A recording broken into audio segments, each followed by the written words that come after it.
shame. You gotta be working to get the woman in the way. Keep the beat and get your hands in the air. Shuffle it beat cause it's an African affair. To Buffalo Park and our home at St. George's. We're bringing the silverware back on the border. That's the way of the warrior. That's the way of the warrior. That's the way of the warrior. That's the everyday warrior.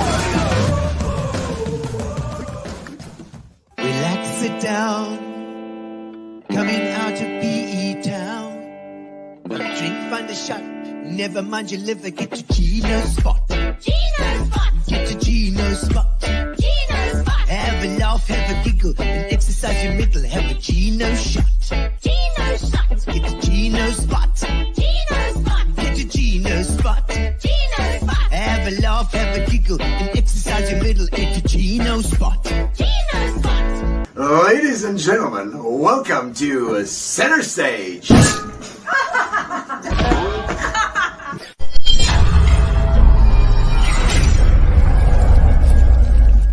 And welcome, ladies and gentlemen, to our show. It's a Monday night show, which is not normally our it's an unusual time for us to do it, I know, but we've got rehearsals and things to do on Tuesday when you will, so most of you will be probably watching this on Tuesday as well. But we've got Cathy Gush in the studio from the Amakhala Foundation. And well, first of all, what I normally have to do, Cathy, is I have to thank the sponsors, Fitch and Leeds, which you can see on that side of me there. Fitch and Leeds have been with us for 4 years now, just about, supporting us. So we are very happy with that. And also Amobia, our internet provider, behind you there. I know the screen, when we look at the screen here, it's look the opposite way around. But Gary will catch us on the cameras, whichever way we are.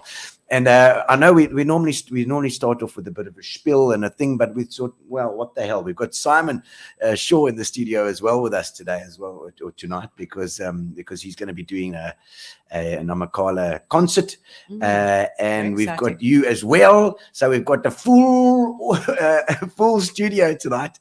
And welcome to the show. Thank you so much, Gino. Lovely to be here. Fantastic to have you on as well. And when Simon actually alerted me to this, and when I heard your name, Gush, I thought immediately of the Lower Albany, because obviously it's your husband's name. So he must have, as we were talking before, and he said he went very far to get his wife, so that you didn't have any inbreeding in the Lower Albany. Not sure of that. Yeah, but Amakhala, the foundation, that's what you hit up. Is that yes, right? That's correct. Okay, yes. so tell me a little bit about it. What is this? Okay, so it was started just a little over 10 years ago. Okay. So when the reserve itself started, the foundation wasn't part of it immediately. It followed sort of about 10 years later. 2014. Yes, around about there. Okay. Yeah. Okay. In and around Amakhala Game Reserve, because a game reserve isn't just a protected wildlife area. There are always people. Yes. People are living there. Yeah. I thought you got one of them. Yes. To say. Yes. So we wanted to integrate looking after communities and people, and develop not just the reserve for the wildlife and the environment, but also for the people that live in and around. Also important, I think, for the game farms. I mean, a lot of them do get involved in that sort of thing as well, and it's good because you need to feed the community around you. You can't just absolutely, and you need to take people with you. In this whole development, you can't just do it in a vacuum. Yeah. There are people involved always, and you've got to have that balance between people and the environment.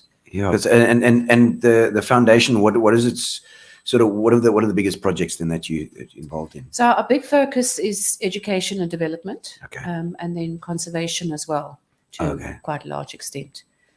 I don't know if you want me to tell you a Yeah, bit more please. about Yeah, is it- so is it- education and development-wise, we've got our own little preschool, Okay. and then we support the local primary school. What's it called? The little It's preschool? called Ijosi, Josie. because it's it's named after the farm that it's on. Oh, So it's actually not on the reserve itself; it's just outside. But Okay. the farm is called Brentwood, but the owner was a Joseph at some stage, and so the Oh. local people always refer to it as Ijosi. okay. So we Okay. just call the preschool Ijosi. Oh, lovely. Okay, so it's got a bit of a local tie-in as well. Yes. So we've got a preschool for the sort of pre-grade R, and then there's a local primary school that is under the Department of Education, just grade R to 3, but we Okay. support it in quite a big way. So all the children that are attached in some way to Amakhala, Yeah. who want to go to school there, we give them bursaries because it's a fee-paying school. Yes. We give them bursaries, transport, all of that kind of thing. We help the school itself. Last year we bought them a little toilet block. We helped put Okay. up, playground This is the equipment. government school, or you're talking about It's the government's- or the government- No, pre-primary? the government school. So with the preschool is our own that we look Okay. after entirely. The Okay. government school we support in Yeah. whatever way they need. We give extra English classes, grade R school readiness classes. I do a library hour once a week. I love. So you're the librarian. Yes, yes. I'm a closet love it. librarian. I love it. I mean, how many kids have you got in those in the pre-primary then? Pre-primary is small. We've got yeah. about 10 kids. Okay, sure. And the school itself, we've got about just over 40 kids Wow. from grade R to grade 3. Okay. Yeah. Yeah, because I mean, small community there as Yes, well, but yes. at least the kids that are out there have got then a chance to get in. So you say the government school is partly did the government help? Yes, so they're paying. It's like an ex-model C school Yeah. almost, in that the government pays the salaries of 2 of the 3 teachers. Oh. But the You think they'd give you another one? I know, but Good the parents Lord, do man. pay fees as well to Yeah, help pay okay. for the third teacher and, Okay. for other things that are needed. Yeah. And that's why we give the Amakhala kids bursaries to go, because Okay. otherwise they'd be having to pay the fees of whatever 400 or 500 rand a month. Yeah, but I mean the major. I mean, I know from my wife Philip, who runs Elson. The major thing is the salaries of the teachers. So Yes. at least if you've got the government help for those Yes. 2 salaries, it helps a hell of a lot. It does help a lot. And I have been toying with the idea of privatizing the school entirely, Uh-huh. because it's difficult to get teachers to come and teach out there. Yes. And it comes with its own challenges. Yeah, So we have been thinking about privatizing it. But obviously the teacher salaries is a big thing. It would add a lot to our bill Yes. for the it's foundation. massive. So we'll see what happens. Yeah. The advantage is that you can then kind of do your own thing. We could have a whole eco school. We could Oh, of course. have a very environmentally oriented curriculum, Yeah. etc., etc. Yeah, you So could we'll change see. that. It I doesn't- think there are going to be some changes going forward. Yeah, I mean, there must be some scope for some of that, though.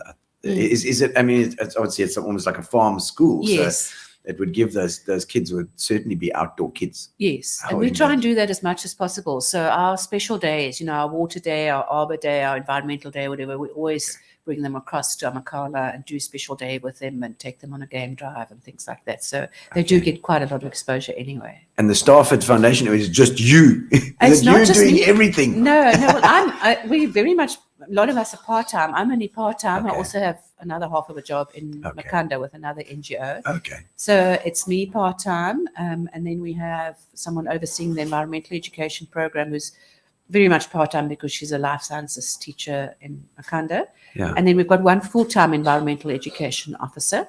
Oh, okay. And Okay. then we've got a young woman that's helping us with our new digital learning program, which is Oh, very okay. exciting, that Oh, we've yes. got just launched now. Okay. Okay. And so, Computers, yeah, nah. so we've really only got, and then we've got the preschool teacher who's also on our payroll. So Yes. quite a lot of sort of bits and pieces, and not a big staff. At all. Yeah. How many altogether? So like it must be like 6 or 7. Yeah, 6 or 7, okay. not all of them full time. All right. And tell, just as far as the history goes of the thing, where did it start and how did it? How has it changed? It's changed quite a lot in that initially it was quite small and small budget and was really mostly sort of ecology work and environmental education. Okay. So it has grown very much over the years, partly because although initially it was just donation income, Yeah. but since about 2018, we get 50% of the conservation levies that all guests, so every guest that stays on the reserve pays a conservation levy Okay. as part of their bed night, Oh, as okay, on top okay. of whatever they're paying for their Yes. accommodation and their lodgings. And 50% of that comes to the foundation. So Okay. we've got a fairly guaranteed source of income Yes, yes. for the that's last good. couple of years. And that's obviously enabled us to Yeah. upgrade enormously Yes. what we do and expand what we do. Okay. And so when you're talking about conservation and stuff, what did you guys sort of focus on?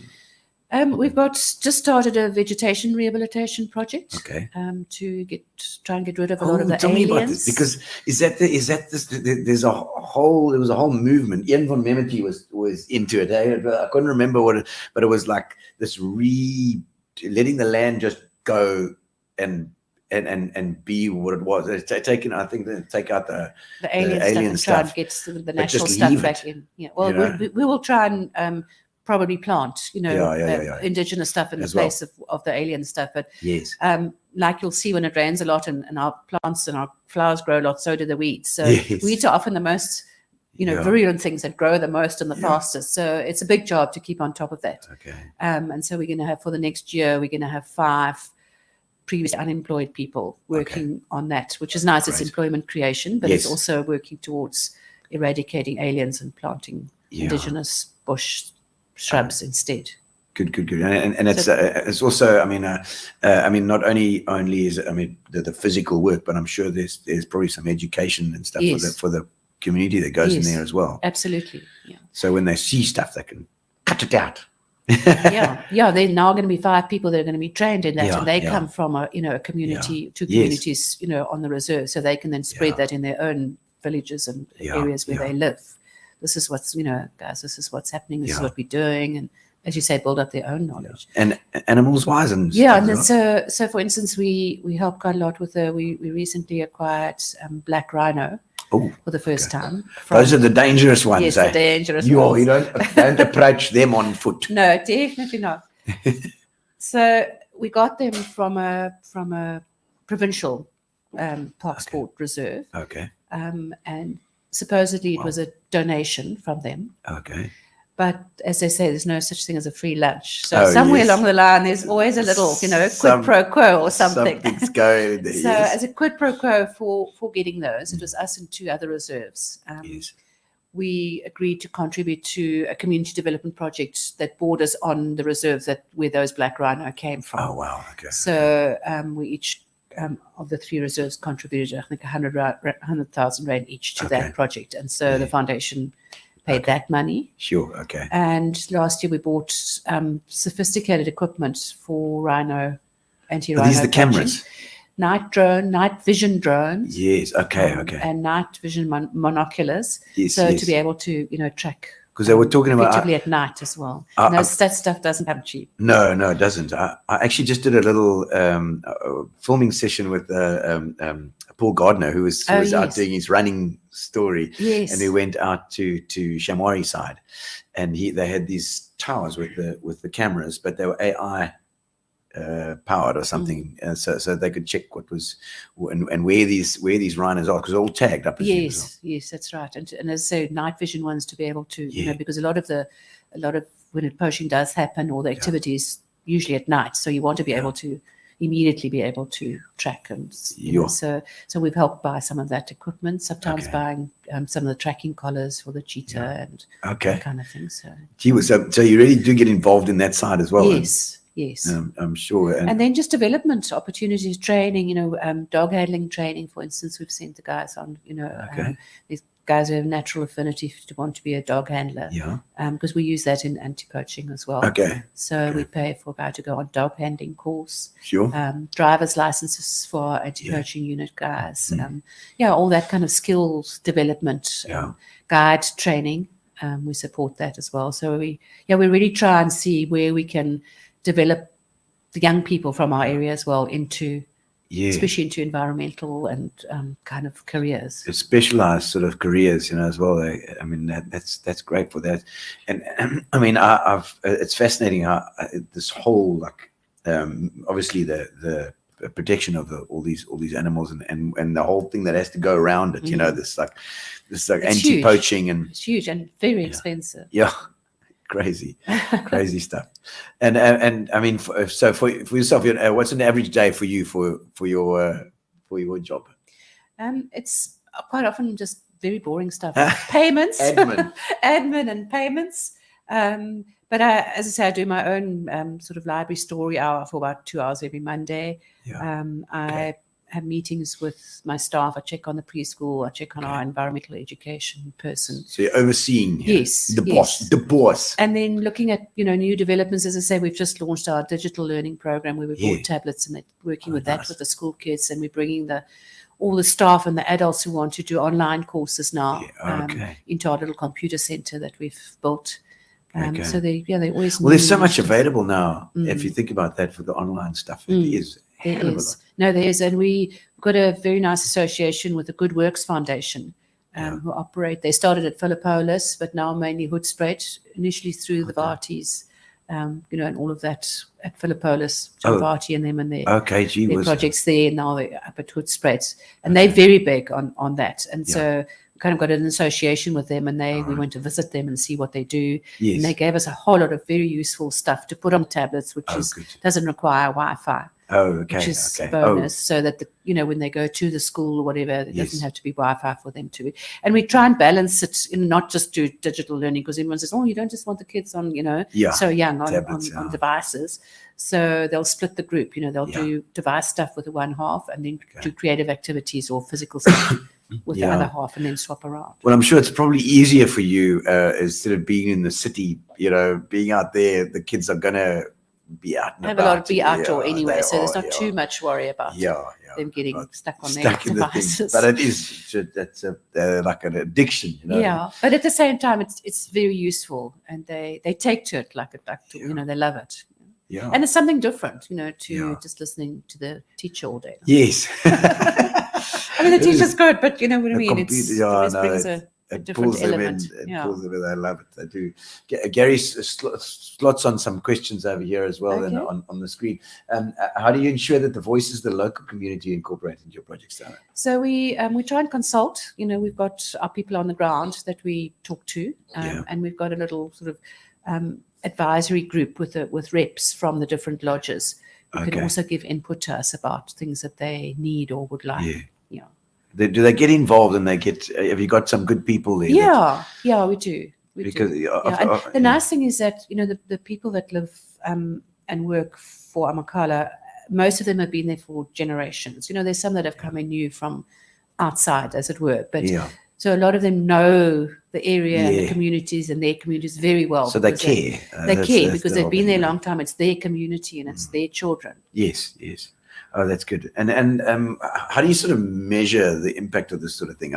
It's a bit of a technical question, but how do you?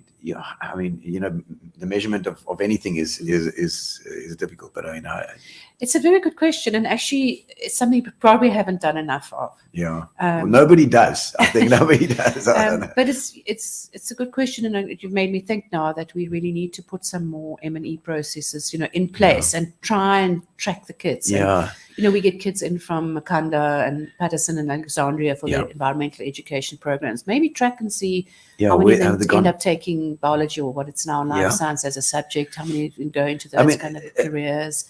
How are our own children doing that? Leave from Sudbury School to go to school in Makhanda or Gqeberha or Kariga or wherever. How are they doing now? Further down. Where does it end? So where do they go? They go to grade. So there's grade R, and then to the other school. How far does that? Grade R 1, 2, and 3, and then after grade 3 they've got. And then they go to Grahamstown, or they go to what's it, Grahamstown, Makhanda now. Yes. They either go there or they come here to Gqeberha or to what's now Kariga, Utenake. Okay. It's hard because.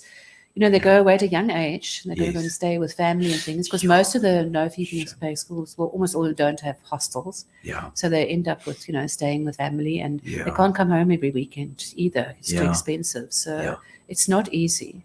Boarding school. We've been through that with a couple of our guests. Is it good for a child to be in boarding school? Or is Yeah. it not good? I don't know. I think Were you it's- at boarding school? No, I wasn't, but Richard was. Yes. Well, the Gushes are saying all the Albany guys, Yeah, they're the all Kingswood, there. the Graham College or Kingswood tradition. Kingswood or something. Yeah. It'll be one I of think them. I think it just varies from school to school. What Yeah. boarding schools like. It also varies from child to child. Some Yeah. love it, some just Yeah. really don't want to do Don't it. like it. Yeah, for But it's sure. also changed a lot. I think from very like dormitory style. Yes, to it being has. quite Yeah, I'm homely. Sure. I'm sure. What are some of the biggest challenges that you face with the foundation, with your conservation community work? One of them is distances. So nothing is close. All right. Everything you want to do involves some Yeah. form of travel. It's the reserve itself is quite spread out. Yeah. So the communities are spread out, the lodges are In a spread out. bucky. Yeah, so in if the you want mud. people to come for a training course or whatever, there's always transport involved. Okay. The particular lodge owners have to get their staff to our computer training center. Whatever we want to do, there's transport Yes. involved. So Yeah. and that takes time and Yeah. money and all of that kind of thing. So distances are a bit of a thing. Yeah. Unfortunately, alcohol is a big challenge really? in our community, and it's not something we've actually tackled as such yet, and we really need to. Yeah. Because it does affect a lot of things. It Yeah. affects the home environment. Yeah, it it's becomes part kind of the it. source of all evil to Yeah. a large extent. Yeah. And people, unfortunately, with more disposable income, has come definitely higher levels of Yeah. alcohol Okay, yeah. usage. So I would say that's a challenge. Sure. And yeah, I think just to give the young children vision and hope, that Yeah. there are careers they can move into, there are things they, Yeah. can do. Yeah. And the English language thing, we keep working on that. The little Yeah. primary school is English medium. Okay. And while very much a proponent of learning in your mother tongue is important, Yes. but they do also need to Yeah. have good English skills, especially to go into the hospitality industry. Yes. Yes. Which, I mean, if they're going to stay around there, that is the biggest industry there, I suppose. Eh? But a worrying thing, trend that I've recently learned about is that all our young people want to do is go overseas. All of them. Really? All of them. We recently had a group of about 10 that are either already working, at our lodges or have finished matric and they're taking a kind of gap year sort of thing. Yeah. And one of my colleagues and friends, she does a bit of sort of career counselling, workplace counselling, training, etc., and did a workshop with them and asked them, where do you see yourself in 5 years' time? Yeah. And I think 8 out of the 10 of them said overseas. Wow. Yeah. Which That I is think in a way is quite worrying because yeah. it means they feel like they don't have a future. Yeah. Or maybe I'm misinterpreting it. Maybe they just kind of see that's where people go. Yeah, make it's money the and thing then come that's back. yes, they come back with a No. whole lot of money. Yeah. I don't know,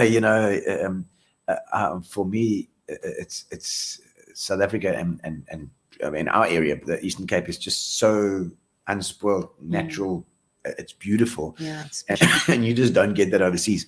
yes. So I mean, or very But maybe rarely. they need to go. Well, it's going to cost you to get that overseas. You know, it's Yes. never. It's, Yes. Maybe you need to go and experience check it and it out. realize, what then they've come got back. home. Yeah, I'm Grass isn't hoping. always greener on the other side. Absolutely, you're right. You're right.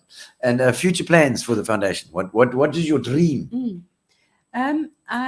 I would like to go bigger into the health sector. We don't do much on the health side at the Okay. moment, and I think that would include things like alcohol and Yeah. drug abuse, anti-alcohol and Wow. drug abuse programs, Okay. and more into psychosocial support Okay. as well, because I do feel like a lot of young people don't have the decision-making skills to make Yeah. good decisions. They make poor decisions often, and that Yeah. includes, sadly, suicide Yeah. as well. We've had Depression. two instances in the last year and a half of Sure. 2 young men. One, in fact, was our environmental education officer for a while. Yo. And things just go wrong on a weekend, Yeah. fight with the girlfriend or fight with the friends, and Hey. then, Depression. yeah, And or, no or one. just like, yeah. this is bad and I can't cope with this. And Yeah. Yeah. So, and make some kind of extreme decisions. So Yeah. I think psychosocial support, we do have a very nice new socio-emotional life skills program that's starting up. Okay. That one of our part-time guys, who's actually a game guide and everything as well, very versatile guy, Malumzi Matiwane, he's gone on training for that. So he's going to be implementing that with school children. Okay. But I've already asked him if he thinks he could do that with like the young adults, as well, because I think there's a lot of that you know, we'd like to go into. And then also maybe things like savings groups and, you know, small business training and just something around economic development. Yeah, as well. because I mean that can change somebody's life around, if they've just got those tools. Yes. To go, you know, Yes. giving people tools, and all of a sudden they can. And make a there's success. there's a foundation that works around the other side of Grahamstown there with Kwandwe Game Reserve. Yes. Called the Angus Gillis Foundation, or they're now called Lebone. But they've had very big success with savings groups. Okay. What we would call a stokvel. Stockville, basically. yeah. Okay. But almost as mobilizing mechanisms for other things. Then they get people together around that. Okay. But then once they're together around that, they start working with them on starting a preschool or starting a small business, you know, starting other projects. Yeah. So I think they're quite strong mobilizing mechanisms. And that gives you an amount of money to start with, I suppose. Yes, and a reason Capital. to be together and just start thinking about your community and what's happening in and around your community. So I'd like to go do some of that work as well. Self-help groups. And So there's work to be done. But what sort of personally motivates you to do this stuff? I think I've always had a heart for community work. I've worked in NGOs all my life. And it's kind of what I do. What I like to do, specifically in education and literacy, develop literacy support. I do have a passion for getting children reading and loving reading and doing well at school. Well, we'll dig into that. We'll dig into that in a bit. I've got a couple of there's a couple of comments here. Let's have a quick squiz. People coming in. So Rob Rudman says, "Hi Gino, how's it, Rob? Nice to see you." And I see is it Wes Gush? The Gush family tuning in. Yeah. Excellent. Brian Serrao, of course, I love the Gush family. They played cricket for Sudbury. Good friend with the late John. And is that family? That's with my father-in-law. Oh, okay, excellent. No, he was a famous cricketer. There we go. Brian knows him. He knows him there. And do you play any role in the reserve itself, at the Amakhala Reserve? I do, because I am also a part owner of Woodbury Lodge and Tented Camp, which is part of Amakhala Game Reserve. Okay. So I go to the quarterly meetings in my capacity as head of the foundation, but then I also chip in, you know, as a co-owner. Okay. So I guess I do, in that sense, play a role on the reserve as well. Okay. Good. All right. And biggest environmental threats that you're currently addressing? Are there any projects that you do? Wind farms. Oh, really? The threats of wind farm. Yeah. So really. Yeah. We're not saying wind farms in themselves are bad things. We obviously need alternative sources of energy. Yes. But it's where you place them and how big they are, and what they can have quite serious impact. For sure. On the environment. Yeah. Birds, bats, etc. And also just visually.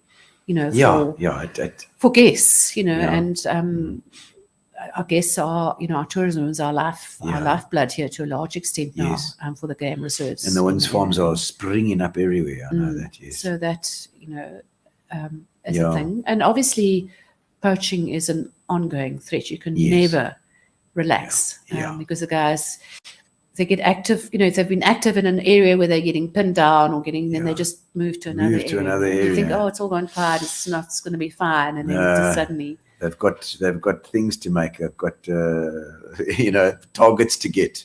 It's crazy.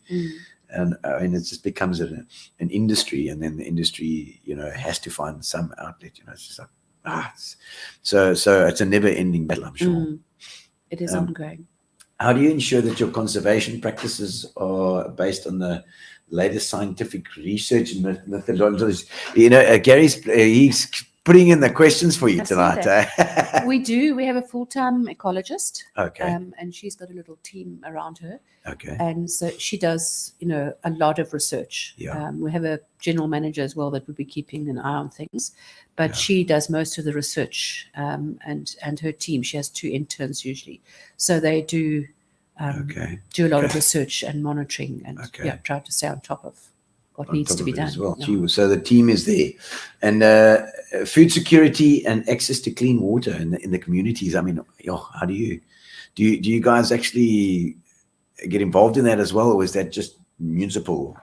So food security wise, I mean, we obviously encourage the communities to have vegetable gardens. Yeah, We will till the ground for them. If they recently asked for a tractor to plow, that kind of, so we'll support. So you support where that? we can.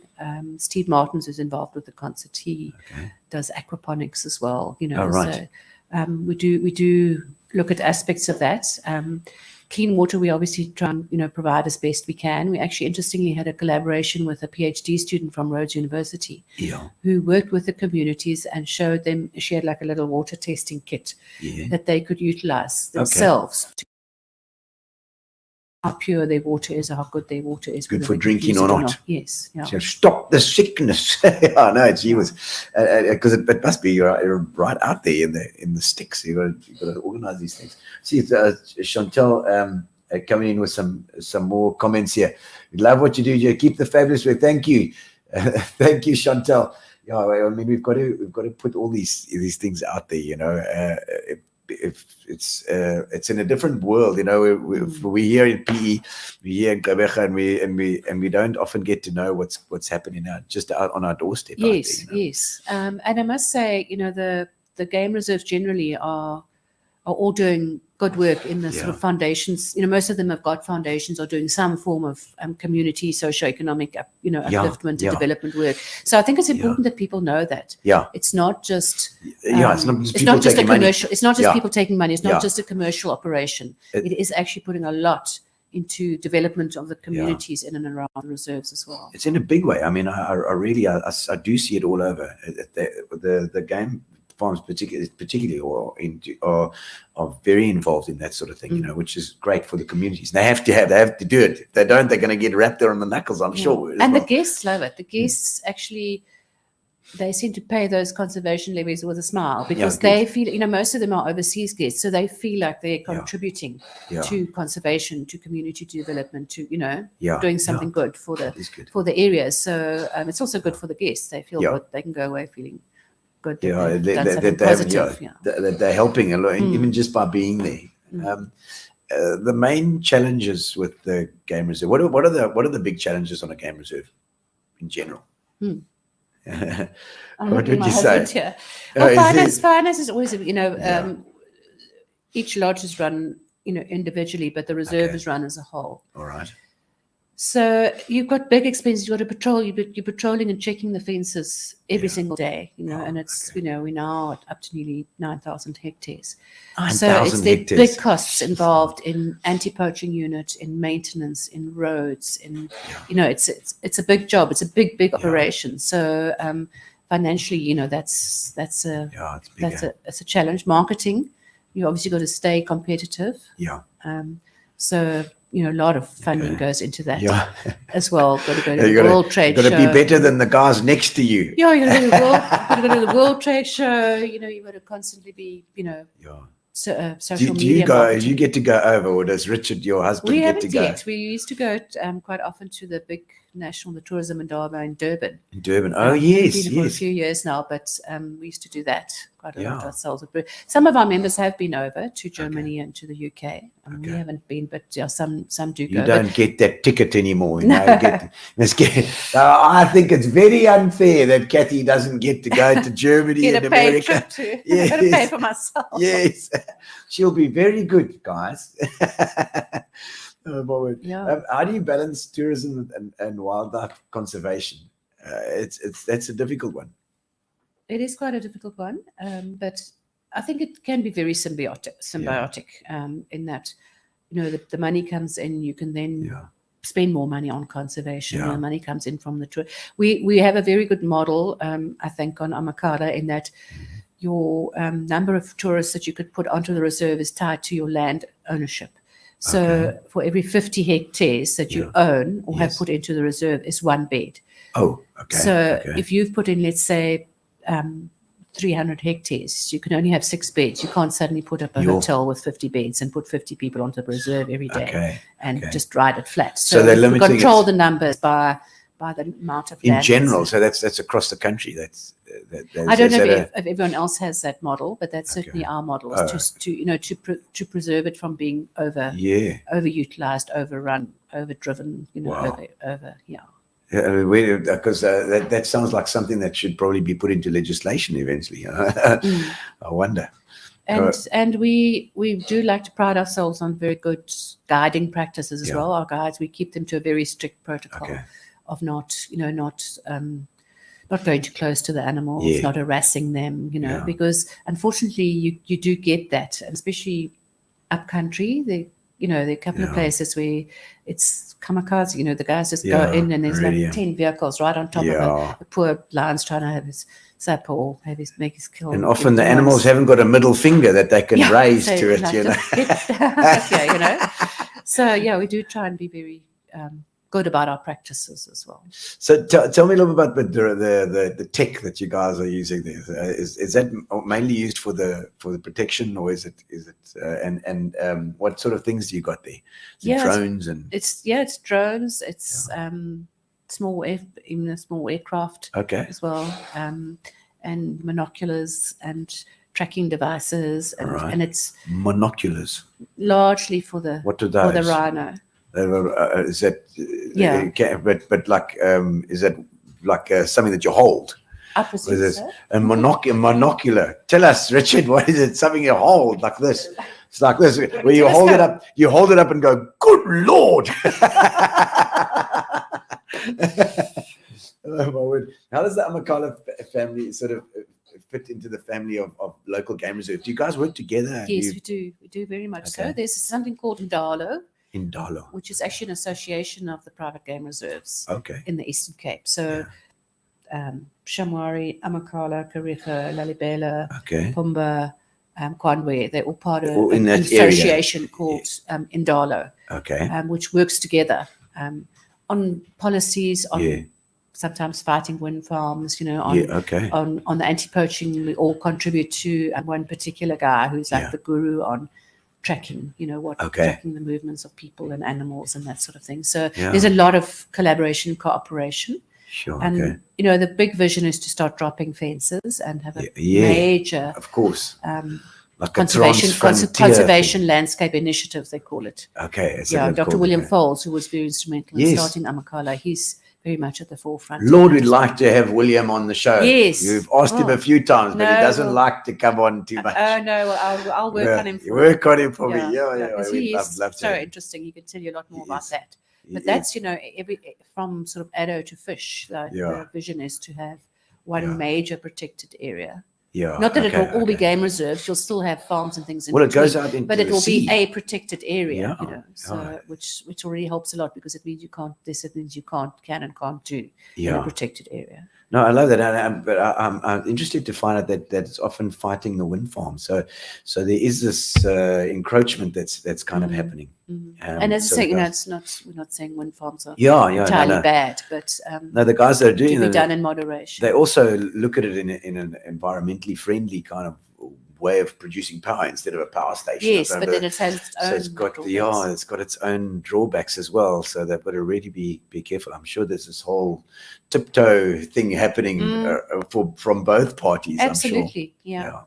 And obviously, for some farmers, if they have those on their farm, it's hugely lucrative. Money. It's money for them. So they say, it's all very well for you to say you don't want them, but Mooi, hy het geld vir jou dinge. Ek gaan ons moet nog geld. It's true.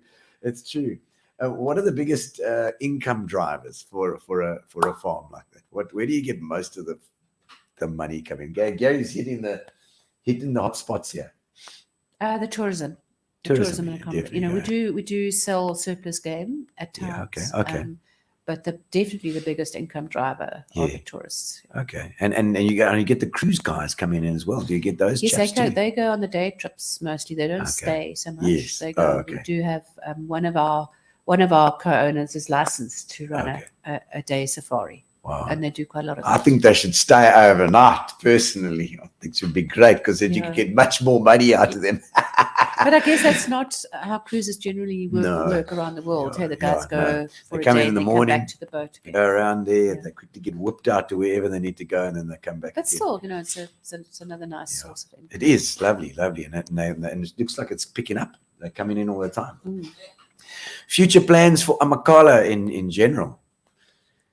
Yeah, to expand, I guess. Expand, The land. always. The land, the footprint. Yeah, and So- take down those fences. And Yeah. possibly take down fences with, with neighbors. Yeah. Won't it be like, oh, you've got our rhino today. No, well, exactly. Give It's- them back. that is one of the issues. It's not just for like a simple thing of dropping Yeah, fences. So Of course. what if all the game go Yes, that go side onto and one our side. daughters- and There's our guests somebody have got no one, there's nothing Throwing to out see, breadcrumbs. You must throw or- breadcrumbs. or- They'll come. So it's as that little Oreo ad goes, it's complicated. Yes, I'm sure. You can throw some food around your Woodbury place. Yeah. You go, Amakhala's got all the game. Oh my word. Okay, so And there are some differences, obviously, in how ecologically how you manage your your property. So you Yeah. have to iron those out. okay, yeah. But I think Different ways. that is the dream. Where hopefully it will eventually. Yeah, especially with this, like you say, getting the land back to what it was as well. Yes.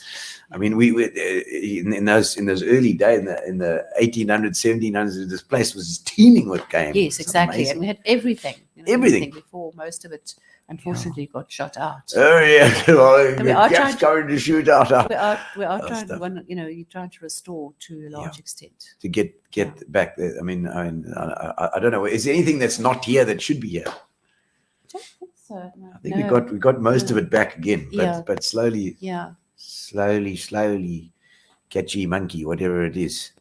Yeah. How much does the government help or hinder your conservation efforts? Did they help?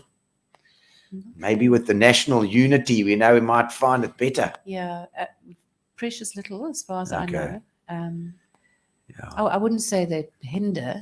Yeah. But help is certainly So for the few private and game far, reserves is very thin on the Few ground. and I think far. they think, you guys are fine Yeah. generating income in this, do your own thing. Yes, using the land to generate. It would help if they, in terms of I suppose Yeah. I was incentives, especially rhino protection, but I guess they've got their hands full with their own reserves. Yeah, I'm sure, and sandparks and that whole Yeah, thing they as well. they be managing, to keep Do you their- guys do any work along with them? I mean, you're saying that the sandparks guys gave it the black rhinos. Yeah, that is actually East Cape Parks Board. Okay. Yeah, Okay. yeah. So there are at times, collaborations. Okay. Certainly no enmity, Yeah. and Okay. there are at times collaborations, but I think they're also Good. limited in what they Yeah. can do. For sure. All right. Well, I think we're gonna get to Simon in for a bit here. That's what we've got Simon's to been waiting. dive into. Yes, he's waiting for it because we're going to talk about the concert that's happening as well, which Exciting. Simon's doing. And then you hang on, go and sit next to your husband there. We're gonna hang on and we'll dive Chat a into little bit more later. get a bit of the personal stuff out. Okay. Yes, we'll Gino. think of it. Right. And Simon Shaw, please come in, sit down. We've got there we go. There's your 22nd of June. It's coming, Simon. Saturday. I know this is How and you it's what doing, is it, the Gino? second time or third time you've been on my show. It is the second time. Second I've been time. on your show. Lordy. Yeah. People knew you because of the rooftop the rooftop stuff in COVID. That's what you No. did so nicely. Oh, I love that. I know it was a very smart move, giving away Yeah. the charity money there, because Yes. You made it a lot came of- back like Oh, did it come I back? mean, you had Catherine has done some articles on us with the Herald, and you had Catherine on the other day. Yes. Catherine Kimberly, to- she's a legend, yes. Follow up on how things have been going. Yeah, and you've got this concert coming up now. You become a bit of a concert organizer these days. You know. you got to sort of diversify. Hey? I don't want to fly airplanes, so it's Yeah, like, yeah. keep doing this. Are you Um, still piloting it? Are you still No, doing I it? haven't flown since I resigned in 2022. Okay. eh? She would say. So Yeah, don't so- get in a plane yet because he hasn't No, done it for don't, a while. don't make me something. It's been a while. But yeah, Okay. no. So with regards to like Yeah, the concert, the concert, it's the second time yes. we're doing this thing. So it initially just started with an idea where Cathy mentioned Steve Martins. He's a friend Yeah, of mine yes. and is involved with the Levenbosch Country House. Levenbosch. Levenbosch Country Tell me House, about yes. that as well. That's also is it part of the That's Amakhala? the Folds' side of Okay. of Amakhala. Yeah. Okay. And Steve and his wife Kerry manage and look after the day-to-day runnings. Of the Okay. place, as far as I understand. I don't know the inner workings. They But- couldn't be here tonight. They're out partying with their daughters. I know. Steve tells me that his daughters, who are still school days, were desperately wanted them to come partying with them in Jeffreys Bay for the surfing competition. But, Oh, that's the surfing compo. That's yes, probably and then now Harry Kroc. Steve is very tired today, and he hasn't made it out. Listen, I know Harry Kroc is organising that thing. I think Oh, that's goodness. the WSL, and that's going to be a party of note. So I can know. understand why Steve's got a headache today. Yes, Yeah, Steve, you're missed. yeah. So the Lebenbush choirs, we're going to be there as well. Yeah. So, Hey, they got a choir. So, yeah. So we'll have. I mean, I'm calling it a mini boutique festival. The idea being we can one day build it up to include more people and things, and you know, it's something that it sort of stemmed from an idea. I met some foreigners who are based in Port Alfred at a show I did in Kenton, and they asked when we're going to be back in that side of the world. Yeah. And I just started communicating with them, and I was like, well, how about we put something together for you? And so it initially started as, well, let me just put a party together with maybe myself and another musician, and we get a DJ and we do something. And then I started thinking, well, Steve's been mentioning he'd love to do something out at Levenbosch. You know, on the it's not on the reserve with the animals. It's just off the airstrip area. Oh, lovely. Okay. And so we started chatting, and then I communicated with the foreigners, and they were very keen on the idea. And then we thought, well, why don't we just expand it a little bit and see if we can build something. Excellent. You know, like a little bit of a. I mean, I feel like we're a little bit lacking music festivals around. Yeah. Local festivals, definitely, that sort of includes some of more of the local guys as well. Yeah. So hopefully we can get to that point. I saw you put a call out for an APB on anybody that's not doing any gigs to come and have a bit of a jolt. I love that. Yeah. So that was sort of to try and keep everybody included, because obviously we have limited budget. We've only done this once. And we had a lovely turnout the last time, but as you know, at this point, I'm paying for all the musicians myself, Yes, so I need to recoup a little bit. Yes, of course. So I mean, we'll see how this one goes. Yeah. And you the give idea it- is we're doing it every 3 months at this point. Okay. And Every 3 months. Wow. yeah, Okay. So that's why we're doing it in the middle of winter. I see that. Yeah, it's a ballsy move. It sounds like so you'll have Because a it does nice involve camping. fire, nice bonfire There'll or something. hopefully be plenty of fires, not too many big fires. though. Yeah. And No, we'll have a across fire the because it's got landowners there. it makes me think like some sort of country festival or a little vibe and a thing. I mean, It's a we've got liquor. Big Man and Bear playing with us again. Yes. This one. That's Hugo and Megan. They are And they legendary. There they are. They are country. Yeah, there they are. And you see Tion and James on that. I see Tion as well standing on Yeah. his bass. Yes. know. How It's did a you cool balance chick of like a- that? Cool chick with the. There we double go. bass. I don't 220 understand how- rand and gives you a camping pass, 100 rand as well. Yeah. So basically, if you're just coming in for the festivals, 220. If you're going to spend the night and camp, Lovely. then it's another $100, and there will be food on sale, and we'll have a little bar. We're going cashless, so everything will be tapping. Okay. And then, so with regards to that price, the price was originally 200, but then Oh. when we did the last one, some of the people apparently some of the guests could hear the music at one of the other lodges late at night, and they were told that it was a fundraiser for Yes. conservation. Yes. So with this So one, we just we decided, said fundraiser. well, let's actually just make it a fundraiser. Yeah. So Okay. we said, okay, we'll do Right. 10% of ticket prices are going to go Okay.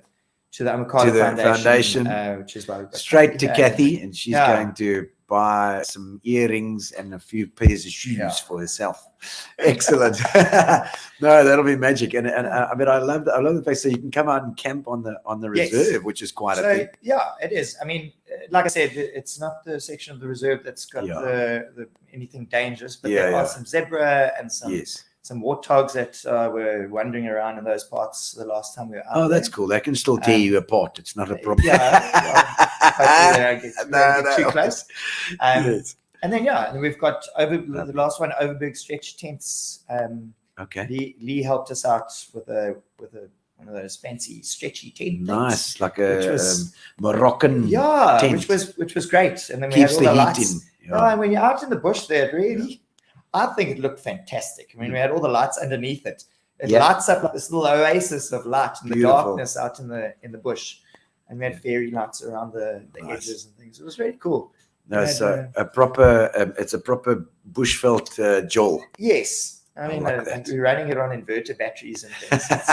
Take the solar system along, Perfect. plug the battery out there and drive it for the night on on that. batteries, because so you got your PA, little PA system, and then like you said, the guys that'll be there. So it's going to be Big Man and Bear. Big Man and Bear. Then it'll be myself. So it's really just two bands, but those bands are made up of Hugo and Megan with Big Man and Bear. Yeah. Then myself, James van der Merwe, and On Tian saxophone, Ace. eh? So James will be on saxophone. Saxophone. If anybody hasn't seen the video of him singing the opera mashup stuff, it's worth watching. He's a good singer too. He's incredibly talented. Yeah. And we've got Tian Ace, who's also Great a bass phenomenal player. musician, bass. Yeah. He plays all bounces sorts. from double bass to he can Yes. pull out the saxophone he needs to. He's Really. also a multi-instrumentalist. And he's lovely to watch. I'll tell you, I enjoy it. Yes. He's always like got a. I did a wedding with him on Saturday, and I said to him at the end, I'm like, dude, thank you so much for always pitching up and being there. Giving no it matter horns. what it is, once Yeah. he's there, like he's there, he's present. Yeah, he is. And he is. he's in it, which He is loves it. lekker to see. Because sometimes you see the guys feel like they're Yeah, there to yeah. collect their paycheck Yeah, and they want to no, go no, home already. he's you know? not that guy. Tian's in it. And the same with Hugo and Megan. They Yes. really good 150%. So No, it's they down. had a blast last time And as well. Tell me about Frikkie, because I know Frikkie with the we have a pineapple juice. last minute edition. So Yes, if anybody's ever bought any Oakley pineapple juice, yes. which is sold all over the place. Does he now. own Oakley or the farm as well? Okay, there we go. So he's actually there on the Yeah. road. Beautiful stall and it's really expanded over the last couple of years. So Frikkie's doing a good job.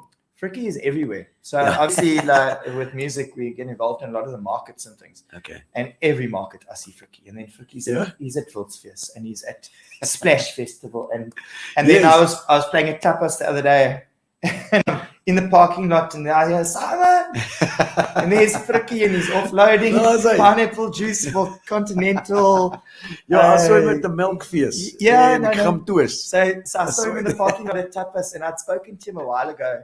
You know, I mean, like, obviously, we'd love to build this thing up to a point where we can get some food trucks involved and make a little bit of a a thing out of it. Yeah. I don't think we're at that point yet. Yeah. But initially, I went and I spoke to, his name's Frederick, but Frederick, we'll put him Frikkie. Frikkie McDonald. That's I spoke to him a few months ago about, like, if he's keen, he must come pull through and join us. And he's like, no, you'll have to check the market schedule and things because he's got to sell juice. All right, yeah. And then I saw him in the parking lot. He's Simon, I'm free. I'm coming. Coming. I'm coming. And he plays the Christmas rhythm. He is. No, he's sorted. He's got his little concertina, his squeeze box, Excellent. and he's got. I mean, for the musicians out there, he comes equipped with a stereo SM57 setup microphone set All right. with his own embossed leather stool that he sits on. That's got a squeeze box embossed onto it. Hey, yo. He's sorted, and he's got a little stand for his backtrack when he plays. Love it. And I think he's actually busy trying to rope Tion into playing Oh, bass I'm sure he with will. him with the concertina on Saturday. We'll see if it happens. But Some questions. There's a Tell us plan. more about the experience and when does it start? And, okay, so the idea is we only start like late afternoon. okay. The last one we started the music at about 6:00. This one we'll probably push it a little bit earlier because it is darker earlier now. Yeah. And then it runs till about midnight, 1:00. Jeez, So there'll be live music. The format will pretty much be probably 2 hours with Big Man and Bear, Okay. 2 hours with the three of us, Yeah. maybe a little bit collaboration. We'll see how Little that jam. goes. Jam. Then we're going to have Frikkie somewhere in the middle there. In the mix. He just comes in, smashes a few. He's like he says, Yes. it's an impact piece. You just do 2 or 3 songs. You don't want to listen to it the whole night. You just come in. Yeah. And you play the squeeze box, and then you Absolutely. let everybody carry on, and then you come back later and you do Do it another again. one. And then we'll get the Amakhala or the Levenbosch Country House Choir Choir as come well. out and sing Lovely. for everybody. They do probably about 20 minutes. Lekker. And And Squeaks.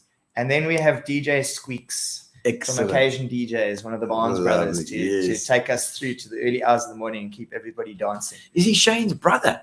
He Is is he Shane's brother. Yeah, but she was because I know there's two, but both got into DJing. Yeah. And of course, I played with their father, Oh, really? Graham. Yes, he was. Okay. He played with me in a couple of bands I think it was a Taxi. I can't remember which one I played with Graham, but he's a nice keyboard player. Really? And Okay, guitarist, well, I there's think. something I just read. Yeah. And lovely guy as well. And so clearly both of his sons into the music Oh, as well. dude, they're such a pleasure. I mean, Yeah. I've used them.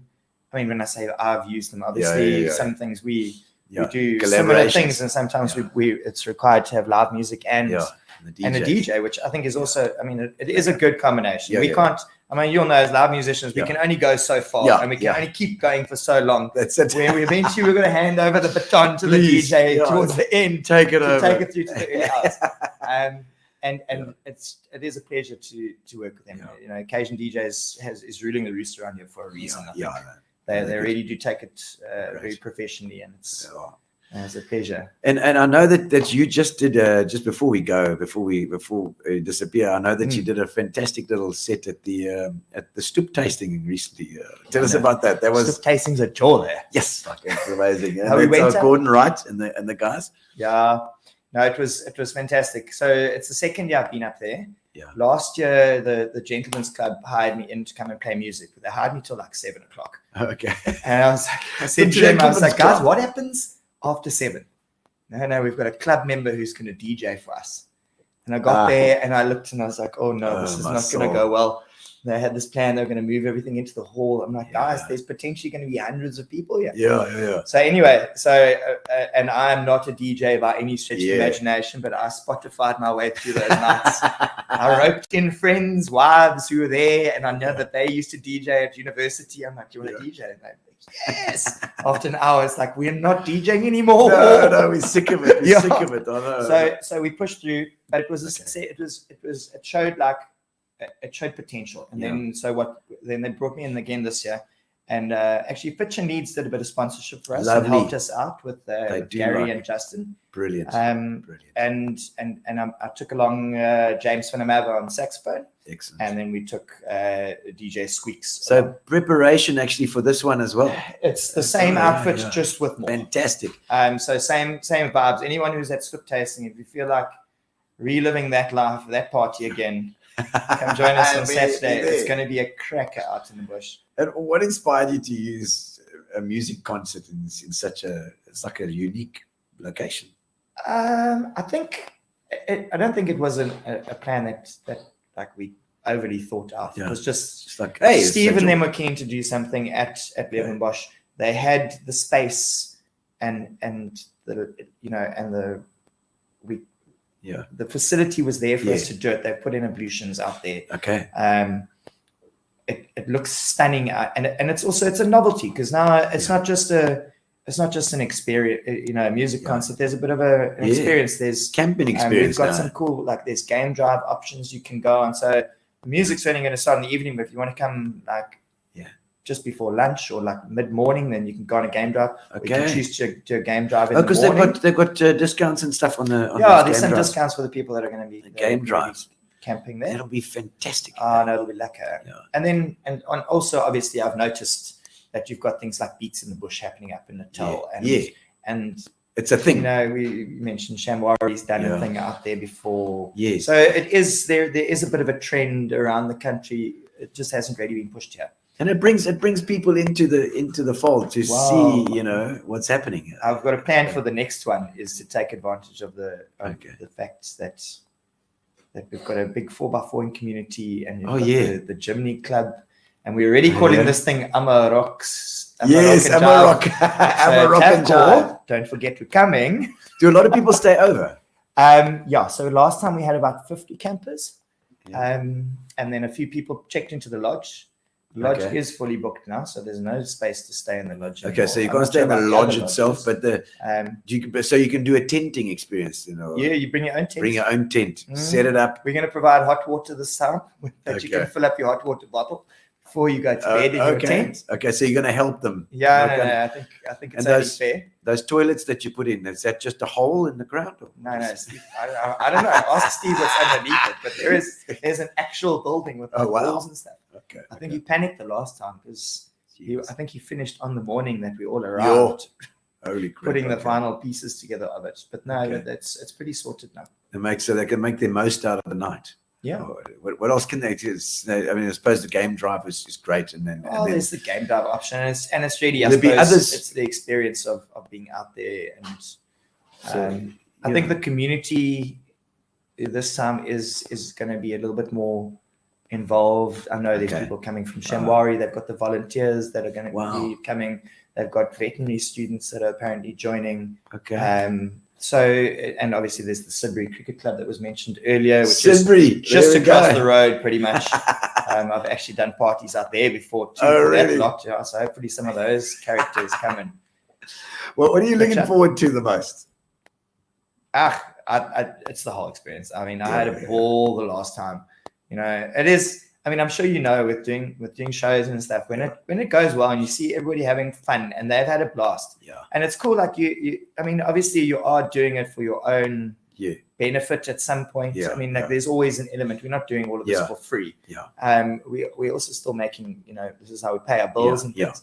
But you know, when everybody has a blast Yeah. and you look at it and you're like, yes, that's cool. Yeah. And you put it together and you know, there's pride Well, I in mean, those sort of things. 300 rand or whatever it is, 200 plus the 100 if you want to do. I mean, that's nothing. It's nothing. It's And nothing. you know what? Like I was thinking about it earlier, you know, there would obviously be a limit in the future with how Yeah, far we yeah. push this. I mean, it's never going to be It's early days. thousands, but it would Yeah. never ever be thousands of Yeah. people. That wouldn't be the concept. But Woodstock. Concept would always be small, Yeah. you know. But you know, if the numbers do jump up in the future up to a certain, you know, Yeah. definitely sub 500, but Yeah. then the prices can come down. Yeah. We can get more people involved in terms of musicians. We Well, I can, don't we think- can I mean, build a bigger concept. I think it could raise more money for Amakhala as well. So Exactly. that's great. I mean, it's like and to get in now when it's small is the time to do it because you're gonna be Yeah. part of the family. You know. No, That's- well, this is the whole Great. thing. This is why I sent out that message to you guys, Yes, yes. along with everybody else, saying like I we love it. can't put all the musicians on stage because we just don't have the budget for Yeah, this. yeah, sure, This one, sure. but anybody who's a working musician, if you're Yeah. part of the cast of one of the theatre shows that's going on at Yeah, the moment, the Gilbert brilliant. Sullivan guys, if you're an orchestral player, if you're a university student studying music, Yeah. I can't remember what other categories I've got a few people sort of handing out invites Yeah. and saying like if you're involved in that, in the arts and culture and the performance side of things, give us Yeah. a shout It's and we'll put you even on the more list. fun. No ticket price for you. You guys are coming for free. Yeah. Oh, great. Lovely. For the people that are involved. And in then the- you in go our game. just sing for your supper. But Yeah, no, they don't have to sing nothing. Just No, buy a it's beer good. at the bar. yeah, that'd Yeah. be lovely. That'd be lovely. That's- Okay, now that's so kind of tell it. us how to get tickets, how to get there.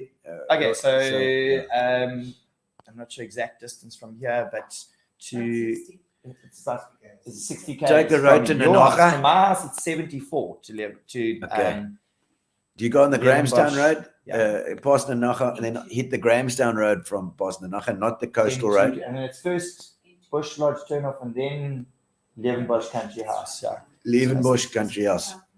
And the right-hand you side. hook a right onto Levenbush, and then it's going to be you go through the gate, and it's like the first left. There'll be a sign. You're Shamwari going to on drive the left. all and- the way down the Levenbush. runway where the airplanes are, and you'll find us on the far side there. But you can Lekker. get tickets on Quicket as So well. look for the airplanes. Look, well, the airplane should hopefully not be in the sky when this is happening. No, on the ground. I mean, no, they parked airplanes. Yeah, I think we'll be Yes. in a hangar somewhere. Oh, okay, okay. But yeah, you can get tickets on Quicket. Okay, excellent. It's- Cricket. I'm a rock and jive. I'm a rock and jive. Yeah. Alone. And you see, I'm wearing my You look like you're ready outfit for as well. safari. I even got my compass here. Check it. I've got compass to see where You've you got a guys knife are. in your pocket there. I ready know to pay everything. for You never know. Got to be ready for everything. course.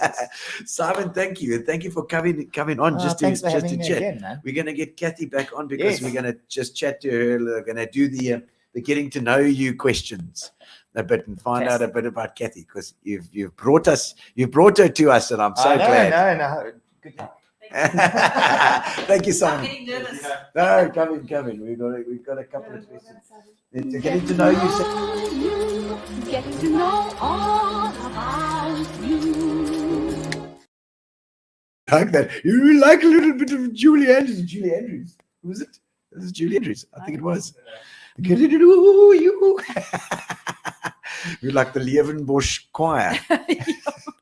No, these are just some silly questions, and they dig into your personality a little bit. You see, so where first of all, history. Where are you from? Where were you born? You're not an Eastern Cape originally. No, I'm not an Eastern Cape originally, but I am now. Yeah, yes, you are I for was sure. born in Somerset West. Somerset West. Yeah. Yes, so it was lekker geweest. Was your family obviously there? Yes. What were your mom and dad into? What were they? Well, they were, my mom very much into tennis and my dad very much into soccer. How very colonial. So Tennis. I grew up next to the tennis courts in summer and next to the soccer fields in Oh, winter. is it? Okay. My dad was actually very good. He took me everywhere with him. It wasn't because I was a girl. He was like, no, you're not coming football with me. So Okay. I grew up next Was to he a soccer fields. professional football player? No, he coached. He Oh, coached coached. juniors Oh, all his wow. life. Okay, wow. And taught me to score at cricket. So I was the first team cricket scorer and things like So that. because not many ladies were scoring back in those days either. No. It was good fun because, I mean, like 22 guys and me. Did you do your umpire's course and everything? I didn't. Not. But I still follow cricket very Okay. avidly. It's a Okay. sport I like. I still play tennis. Okay, still- so you liked a bit of sport and the bowls as well, because I know you used to bowls is for old people. I'm not there yet. No, I've got a character called Dolores that does the bowls. Oh, right. And yes, you're right. It's when you can't do the tennis anymore. Yeah. When you start lobbing, you must just tell her, Richard, when she starts lobbing too much, then it's time for bowls. Playing for time. and then Richard came down. Did he come down to you? Did you move up here? How did you meet? No, we met in the backyard actually. Oh, really? It's a very funny story. I won't go into it now. But, No, tell us a story. I like a story. He went to UCT. Oh, to yes. Stellenbosch. Oh, I see. And he had to do some back work, and he was house sitting for a family of his that live in Somerset West. Okay. And the only person he knew was the guy who lived next door to us, who Yeah. I was friendly with as well. And just at that time, we had, between us and the neighbors, decided to take down the hedge and put up a wall. But just at that time, it was the in-between stage where there was nothing. So we could kind of see into each other's right. yards. Gee He was playing some Good cricket. Lord. He was playing some cricket in the backyard. I bet you your with the dad neighbor. thought twice after that about building another wall. I mean, good Lord. Didn't expect to have some sort of relationship explode after you take down your wall. Oh, that's classic. So, Oh, I love that. yeah, so then he still had another year of engineering to do at UCT. I Okay. started working and Okay. we started dating, and then we got married. In the first 10 years of our married life, we lived in Cape Town. Okay. Our two boys were both born You there. married early then, eh? Yes, we Well, did. how old were you We were when you got 23 when we got 23? married. Oh, I was also 23, so I suppose it's not that bad. That's not- Both our boys were born there, and then we had Okay. to make the decision. Richard obviously had his engineering career, but he was attached to the farm. You know, Yes. Okay, so you still had the farm up, the Gushers still had the farm up and this his way. dad was very good. Never put pressure on him to say you must Okay. come and farm away, but he. Well, we not in decided that way, we- anyway. Hey, that we'd Richard. like to, and there was no game reserve, no nothing then. You know, Yeah. when we made the decision to move to the Eastern Cape, or him back and me with him and Okay. boys, the game reserve hadn't been thought of yet. Wow. That only came a year or two later. Was it always called Amakhala or Woodbury? What was So it? so there are Yeah. 3 Gush farms. Okay. Woodbury is one of them, Okay. and Brentwood is what I spoke about Brentwood, earlier, where the okay. preschool is, and then our farm is called Beacon Hill. Okay. And it's the Woodbury part that's gone into Amakhala game. So Okay. we still have a home farm called Beacon Hill where we farm Oh. cattle. Okay. Cattle Farms farmers. for cattle. You know, we were. I was doing the Pinion thing the other day because Pinion is there. They do finances Yes. for the guys and also Yes, advice they for the dairy industry there. Yes. It's amazing how that dairy industry is doing. It's so big out that Yes. side. Eh? We're not dairy, thankfully. So Oh, Richard okay. hasn't had to get up at, Okay. 4 in Oh. the morning. You did have to we do beef, that. Beef cattle. Beef Yeah, cattle. Okay. yeah. Okay. No, it's amazing. And I mean, I know the Gush families are all out there. That whole thing is lots of them out, like the Wilmots and and all the Gardeners, they're all out there. No, it's very much an Yes. Albany name. Albany names, yes.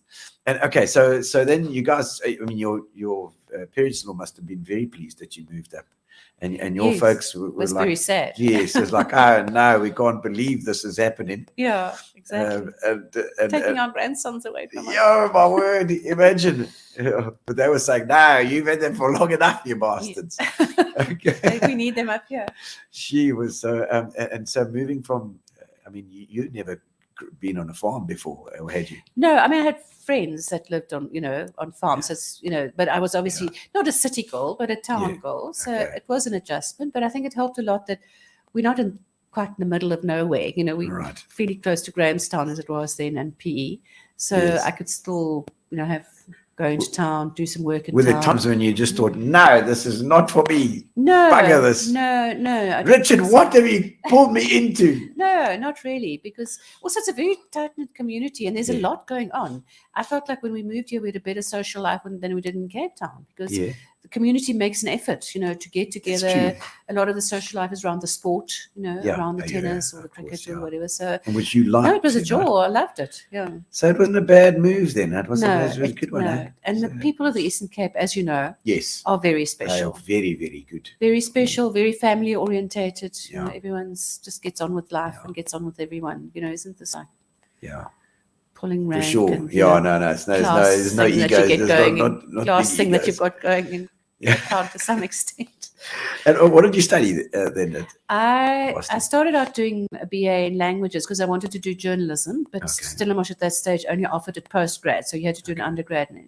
And then in my second year, I decided I'd better do something more serious, so I started with law. Oh. Ooh. And I followed that through and I enjoyed that. But I had to make a decision at the end of my third year whether to carry on with the law as a Yeah. career or whether to rather go into postgrad social Okay. sciences. I was doing sociology and economics as majors. Okay. And in the end, I decided that it was going to be a very long road to becoming an advocate or something. And I wasn't really sure that I was up for that. Yes, yes. So I decided to do honours in sociology instead. So she way outstripped you as far as Richard, as far as the studies goes. It's like my wife too. She's got the PhD, and we languish down with the bachelor's. You've got the engineering degree, but I subsequently got my master's, but only deep, you know, into my 50s, about 10 years ago. Okay.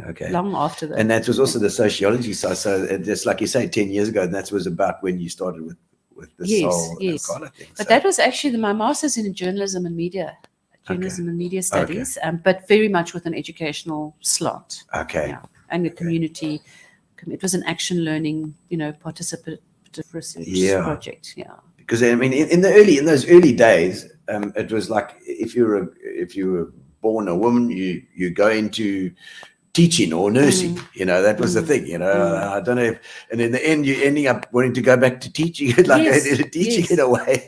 Yes. I find that interesting. Was that maybe something that you thought? Oh, Yes, it's interesting that you say that because my elder sister, I'm the Nal'ibali in the family. Okay, so my yes. elder sister, all she ever wanted to do was be a teacher, and she became a teacher, and she loved teaching, you know, all her life. And I'm like, I never want to be a teacher. And yeah, life is a funny way of, you know, teaching actually, you will end up there in Yes, you're gonna education. go back. Damn you! You're gonna go back again. Okay, and then so I mean, and then your early jobs. I mean, what is your worst job that you ever had? Oh, sure.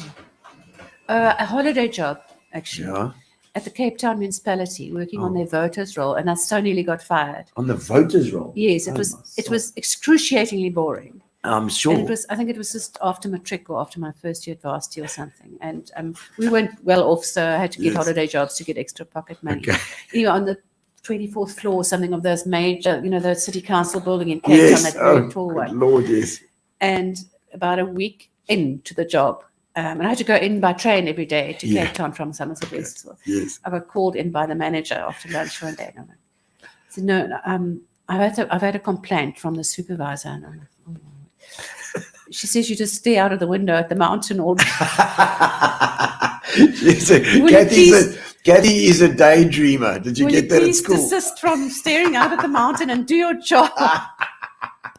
So I very nearly got fired, but it was really boring stuff. But then you resign. You said, you can't fire me.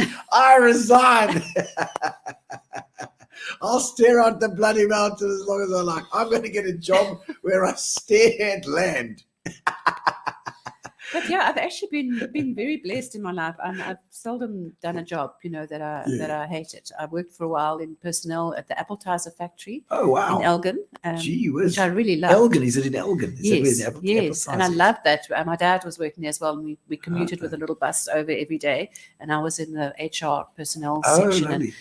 and also did job descriptions for the whole factory. So I got to know all the processes of how liquid fruit are made and appetizers. That made is a and hell of a fruit job. Buying and everything was so interesting, and I still love a factory floor. There's something about a factory job floor descriptions as well. Because that's a hell of a thing to do. It's like to figure out somebody that just, it makes my brain hurt already. Even thinking about it is to try and figure out somebody's job and get all the details. Yes, really. especially if it's something that's quite foreign to you, like like the chemist, or the machine specialist, or Yes, the, what do you do? Yeah. I think as an entrepreneur, it boggles my mind because we just seem to do everything. Yeah. I don't know. And I'm sure for you and Amakhala, it's the same now. To do your job description would be a bloody nightmare. Yes, because you do anything and everything. Yes. But then... Yes, and cook as well. Yes, I mean, initially when we started our lodge, we did everything, the cooking, et cetera, which is really not my thing. And Hi, please come in. Exactly. We put some chocolates on your pillow. No, but exactly that, because I would cook at home in our farm kitchen, because we had a very small kitchen initially at our lodge. So I'd cook at home and then take the stuff all the way down there, the 5 k's of gravel, and then another 5 k's on the reserve, and hope that the sauce hadn't all spilt out and things like that. And like moaning and complaining to each other, this is like this last thing we feel like doing, and what are we doing, And then we'd get them and say, "Oh, hello, come inside. Hope you enjoy your dinner." We've got staff to do all that. That's the service industry for you. You just got to put on your smiley face. And there's a funny story about Richard when we first started. First opened. We weren't even quite open. There was a Foles wedding. Oh, right. Okay. And some of the people got put up at the other lodges. Okay. So wedding guests. Yes. One of the wedding guests, one of the couples stayed over at Woodbury Lodge, but it was very, very early days. And anyway, it was about 10 o'clock in the morning or something. Richard went and sort of discreetly knocked at the door and put his head in and said, "Would you guys like some breakfast?" And they sort of surfaced. And they said, "Oh, no, we don't want to keep the kitchen open." So Richard says, "Listen, I am the kitchen."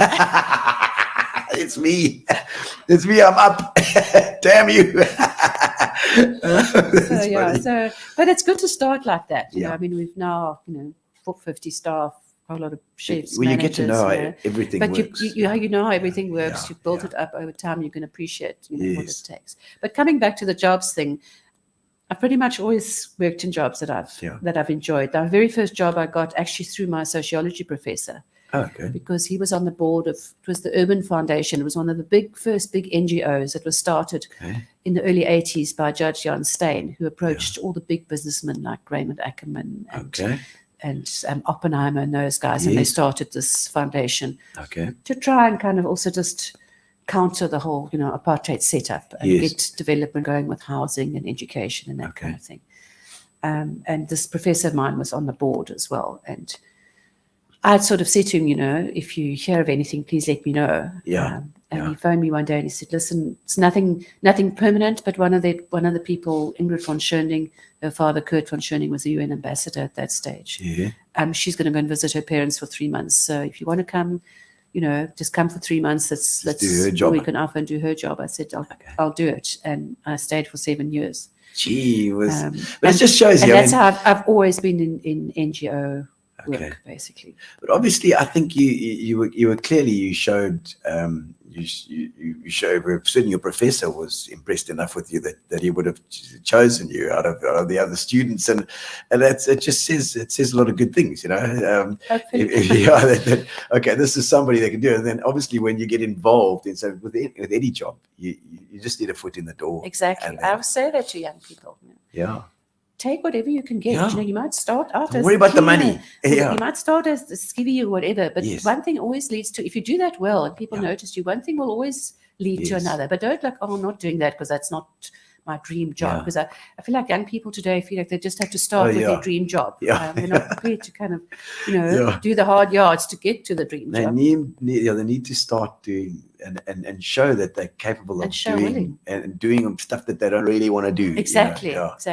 Because that says so much more about you than actually doing the job that's given to you. Exactly. Right? All right. Let's and I believe also you're into music trivia. Or not music trivia. Is it music trivia or is it? It's a general knowledge. General knowledge trivia. Yeah. You're quite a trivia boffin.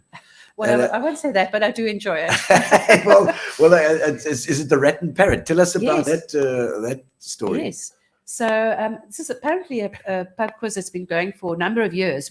My team's only participated for the last couple of years, because I heard about it a few years ago, and I'm like, how have I never known about this? I really want to do this. So I got a team together, and we started Excellent. up a couple of years ago, and we do every Tuesday evening. It's in Grahamstown. This is in Makhanda. Yes. At the Rat and Parrot. The Rat and Parrot, in the back room of the Rat and Parrot. We take Okay. over there, and a part of the upstairs section. The dungeon. And no, a it's woman called upstairs. Robin Cooper runs it, and it's like proper Okay. league. You know, you It's play every professional, week. eh? You play every week with your team, and your points build up, over the months. Okay. And then you And how much tomorrow wine night's- is consumed at these things? It depends, I'm not a big wine drinker, but yes, Richard's but- shaking his head, yes. I'm not a big wine drinker, but there are people that certainly imbibe in between Does the it quiz. improve the That's very good for knowledge? the Rat and Parrot, because Yes. most people will all generally order meals and drinks Okay, and yes, things of like that. course, So you do that. They in get their between. money out of you bastards, So yes. Yeah, so it's good for them. I mean, it's for that evening. It's full. Yeah, no, and it's such fun. It is. It's great fun. It's been even the youngsters again. My son got me the other day to go to one of these things, and it's enjoyable. It is, and we've Lovely. got quite a nice intergenerational team. Yeah. I've got my son and a friend of his, and then we've they sort of early Yes. 30s. You need to have that.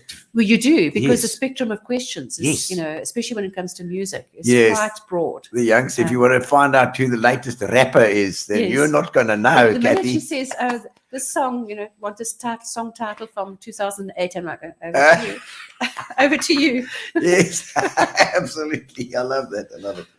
And what would people be surprised to learn about you? And if you can't think of it now, I'm going to look over to Richard. Would be surprised to learn about you.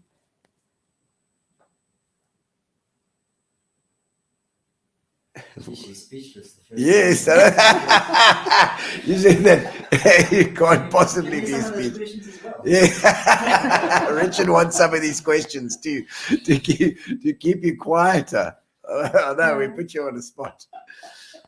I suppose that I can sometimes be shy. I'm not usually shy, Okay. but occasionally I'd like to cross the floor, as I say, most of the time. Yes. But there just suddenly sometimes times that You just want to be that yourself. he's much more out there, Oh, than really? He claims to be the shy, more introverted. Oh, but right. then there are times that he's much more willing to go. When somebody Engage, needs to talking to, then you send Cathy. But I've tried to teach my boys as well. They're not boys anymore; Yeah. they're grown men now. Yes. I've got it right with one and not so right with the other one. Okay. Because Uncle Bill Foles Yes. always said, always cross the floor, meaning always engage, talk Yes. to people, ask them, because you never know what you learn. You learn, Yes. you learn that you got a connection, or Meet you learn new something people. you don't know, you meet new people, or, you never know where a conversation is going to Totally. take you. So, Absolutely. yeah, I I'm know not from sure what this it is show. that they wouldn't know. Maybe they don't know that I can Yeah. score at cricket. Oh, yes. Yeah. She's a cricket scorer, and her father was a soccer coach. I like that. Too. Yeah. Oh, my word. Oh, Okay. I'll tell you what a lot of people don't know about me is that when they hear me speak Afrikaans, they're like, "Yeah, we didn't know you could speak Because I Yes. speak it fluently because my mother was Afrikaans. Oh. So I am completely bilingual. Okay. And a lot of people don't know that. Was your father from Rhodesia? No, he wasn't. He wasn't. No, He his was- father was from England. And not from Durban. There's a Durban connection. So I hear you say kitchen and fish Yes, and and fish. and fish. And That- bucks, not bucks. bucks. Yeah, bucks. That's like a Durban thing. Yes, it's a normally. Natal thing. Yes. It's Why have you got that in your I don't know. makeup? That's it's strange for a Cape Townian to come Mm. with that, So I don't know where there's parts of Cape Town that are like Which that. parts? Yeah. Because I immediately thought when you said kitchen, I thought, this sounds like Zimbabwe or Natal. Durban normally, Yes. or the New Zealanders also, the New Zealanders, as they always say, fish as well. Yes, that's Yes, right. they do it. So you're an anomaly. Yes, with your seems accent. Like it. Seems like. Yeah. Yeah, so on my mother's side is all French Huguenot heritage. Oh, okay. Yeah, Okay. and The hence Huguenots. the Afrikaans, All right. stroke French. Not that I can So- speak French. So not Catholic then. No. Because the Huguenots are No. kicked out then. Yes, exactly. Yes. Oh my word. Okay. What's the hardest that you've ever worked? Sure. I think I think now with juggling jobs Yes. is hard because Yeah. I'm very involved with my NGO in Makhanda, Grahamstown, and very involved with the Amakhala Foundation. Yes. And it's not that sort of, sweat to the brow, hard work. But it's very hard it's time and also to manage multiple things because things don't stay in their lanes. Yes.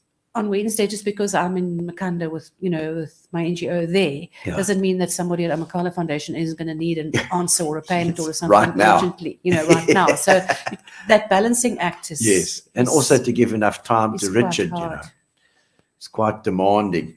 Exactly. Family. I think probably I was heading up the Centre for Social Development at Rhodes University, sort of between 2006 and 2010. Yeah. And the boys were at school, so that was a full-time job, and the boys were at school, and we'd started, Woodbury Lodge and Amakhala. So that was tough. That was tough. Yeah, sure.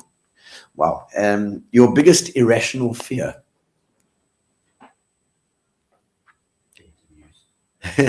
Elephants close up. Elephants close up. I don't know if that's irrational. But I don't think that's irrational. No, it's not too irrational. I always try and tell Richard that my fears are generally quite rational. What I'm scared of is meant to be scared of. Aeroplanes. Oh, you don't like flying? I'm not a happy flyer. Yeah, Philippa, my wife, doesn't like flying at all. She doesn't like that. I mean, I don't break out into a sweat or something, but I'm always a little bit nervous. Well, when you've got people like Simon around you, I'm not surprised. Our family's kind of divided, and the other Gush family that are part of us with Woodbury and Amakhala as well. They love flying, and I mean their daughter who's in her gap year now is doing flying lessons. Small planes. So you weren't that person. No, I'm not that person. A pilot's license. So I'm definitely never going bungee jumping. Maybe flying an airplane yourself would have been a better, because then you would, you'd know. Maybe. I'm not going to test that theory. Never thought about that theory. Actually, I'm going to ask. I'm going to ask my wife about that one. What annoys you most about your job? When people don't do what I asked them to do, told them to do, weren't listening, or Okay. And listen. I think not that it happens very often. But and if they don't do it to the standard, that you would like. But there isn't much. I must say, as I say, I've been very privileged to always really, really enjoy what I'm doing. Yes. But I don't suffer fools lightly. And I kind of, if I expect something to get done to a certain standard, then I don't want to have to nag people to do it or watch over them to do it. Richard's nodding with the look that she gets the moorin'. But I've got a fantastic team at the moment. I really have. I'm very excited, and they're young Black professionals. They are just great, and I love working with them. And I'm just having a look at this. There's Richard was a quiet guy and good tennis player. Says Brian. He still is. Is he good at tennis? Very nice. Is it? Yeah. Excellent. That was probably our first date. Was a tennis game. Tennis game. Yes. No. It's a similar situation with my wife. I think. Amakhala people, the folds, the gush, the reeds, they're all salt of the earth. Says Brian. I love that. But Lower Albany is good. There's some good people down there. That's properly. Hugo Clara says, "Hey, I'm watching you." That's our muser. Corin Shaw cannot wait, and I'm not intending to get cold. So you're good. There's going to be lots of fires. Corin Shaw says, "Kudos to Steve for the ablutions. Were excellent." That's she was at the last one. She was at the last one. Excellent. She says the ablutions were excellent. I'm glad you found that to be to your liking. Important, always important. Yes, it is. Something that you've done that made you, gave you extreme happiness. That I did. Yes, something that you've done in your life that's given you extreme happiness. Besides giving birth to my boys. Well, that's a lot of pain. Well, yes, I guess. Yeah. Very, But great- later, yes, great yes. acting. Other they than your, are, other they than are your children. they are the treasure of my life. I do Yes. love my boys Yes. very deeply. How many? Two boys? sons, yeah. Two sons. How yeah. old are they now? That's why I say I mustn't say boys. 33 and 30. Oh wow. Yes, Okay. yeah, they're very, very, very special. But just working, that's why I said I'm a closet librarian. I think I should probably have gone to study that because I've always liked working with children and books. Do you like libraries? With it? Yes. No, it mustn't show us be a place of joy. I'm on the board of Nal'ibali, which is a national university. Really for Yes, the literacy stuff. Yes, the literacy stuff. Great joy. It's hard work this week. Times a year at least. Just tell us about it's literacy. There's an acronym.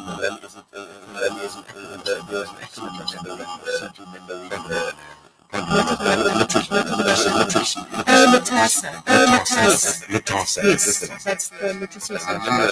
Okay, remember that. Yes, I'm trying to be the vice chairman nationally, and also nationally, and also regions, sort of regions nationally and nationally. And then also on the board of Nal'ibali, which a lot of people will know from the radio stories and TV. It's a national reading for enjoyment campaign.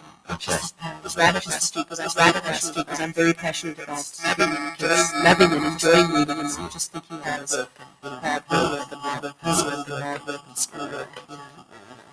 Tell you what, my wife loves this sort of stuff. To actually put you to it. She's loves that, and she's it's been a dream to have a school that's out and stuff. She does loving this whole. She does reading to horses for people, for kids that don't have that battle to read, especially in front of people. Yes. They read to the horses and it's right, better. yes. See, the lightning's starting here as well. My goodness. Is she a teacher? Yes, Or yes. what? Okay. She's she's got a PhD now. Well, she can come and teach out at Sydney when Yeah, well, she can certainly. I'm sure she'd love to come and see what this. Oh, she's what more it's than all about. welcome. Yeah. But the most nervous that you've ever been. That. Mm. That's quite a hard one. I don't generally stress about talking in front of people or that kind of, because my mother introduced me to debating at a young age, which I'm very grateful for because I know a lot of people get very, very nervous about that. So not that. Teaching you how to argue. Yes. Richard exactly. also, it's nodding his head as well now. Again. Putting me on the spot here.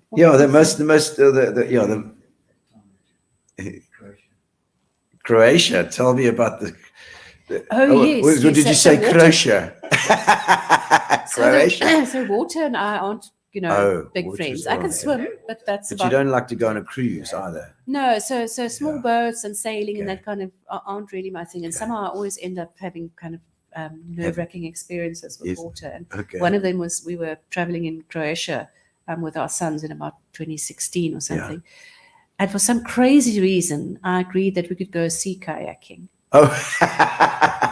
So we set out, and it was kind of okay, but only just. Yes. We sort of managed to get. We were at Dubrovnik. Managed to get across to the first island. So that's wow.